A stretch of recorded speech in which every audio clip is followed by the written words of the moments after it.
Alors, bienvenue à votre module 3 de votre formation sur la gestion des symptômes de stress.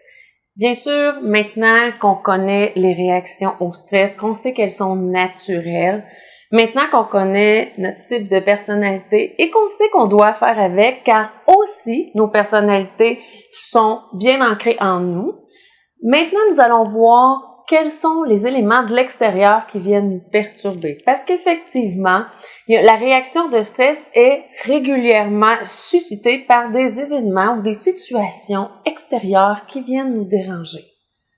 Suite à un événement extérieur, on a un mode de réaction qui souvent va nous appartenir et souvent est forgé par la première réaction de stress. Ici, nous allons voir comment nous pouvons laisser être cette première réaction, comment nous pouvons la reconnaître et ensuite choisir de faire différemment ou de conserver simplement qu'est-ce qui est là.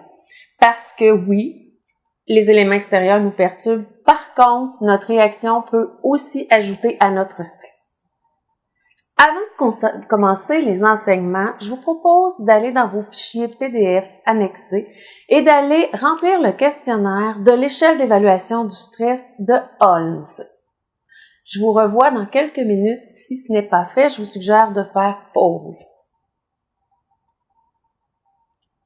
Maintenant que vous avez rempli votre questionnaire sur l'échelle de Holmes, vous avez un pointage en bas. Donc, à côté de chaque énoncé que vous avez coché, il est inscrit un chiffre et c'est le chiffre d'attribution du niveau de stress selon les évaluations faites par les scientifiques. Alors, par exemple, un divorce, la perte d'un être cher, c'est beaucoup plus stressant, c'est un stress majeur que de changer d'emploi, par exemple, ou de devoir remplir un nouveau défi. Faites votre cotation et évaluez bien. Si vous vous maintenez en bas de 150 dans votre score, ça va bien, continuez ce que vous faites. Vous êtes dans une situation de vie où les éléments extérieurs ne viennent pas trop vous perturber. Profitez-en. Parce que c'est pas toujours comme ça. Un des éléments premiers au niveau de la gestion du stress est surtout d'accepter les choses comme elles sont. C'est-à-dire qu'on n'a pas toujours de contrôle et de pouvoir sur ce qui s'amène à nous, sur les éléments qui s'ajoutent dans notre vie. Par exemple, la perte d'un être cher, c'est pas quelque chose qu'on calcule, qu'on a inscrit à notre agenda. Mais c'est quelque chose que nous devons vivre. Alors, c'est important d'évaluer à chaque période de votre vie, à chaque moment où vous voulez ajouter des défis, faire un nouveau projet, d'évaluer quels sont les stresseurs qui s'ajoutent à vous. Alors, si vous êtes dans le bas de 150, let's go, c'est le temps de faire des projets, d'en profiter, de faire des nouveaux défis, de vous amuser, de vous challenger. Vous pouvez, personnellement, vous ajouter du stress, ça va bien, c'est une bonne période. Passons à l'étape suivante, celle des 150 à 300. Attention, entre 150 et 300, nous nous situons dans une section où les stresseurs sont présents, mais sont toujours gérables. Donc, à ce moment-ci, je vous suggère de ne pas en ajouter. Si vous avez des nouveaux défis, des nouveaux stress, comme par exemple la construction d'une maison ou des rénovations que vous voulez faire, avoir un nouveau bébé, partir un nouveau projet au niveau du travail, à ce moment-là, moi, je vous dirais de simplement surveiller si vous vous trouvez entre 100 et 150, et 300, de surveiller ce qui pourrait peut-être être enlevable à ce moment-ci. Les stresseurs que vous pourriez régler avant de débuter votre projet pour que ce projet ne fasse pas l'effet de vous amener à un stress trop élevé. Important à ce moment-ci d'ajouter la notion de calcul. Est-ce que j'en fais trop? Si j'en fais trop, on rééquilibre. C'est très important. Donc, dans cette section-ci, vous avez encore le loisir de dire, je continue ce que je fais. Suis-je en mesure de gérer le stress que je vis ou non? C'est quand même une belle période, ça fonctionne. En général, on est capable de gérer ça, dépendamment de notre capacité, bien sûr. Si vous n'êtes pas capable, c'est correct. Chacun d'entre nous avons un niveau de gestion du stress qui est différent. Certains vont se tenir près du 300 et ça va toujours bien aller, et certains, à 150, c'est déjà suffisant.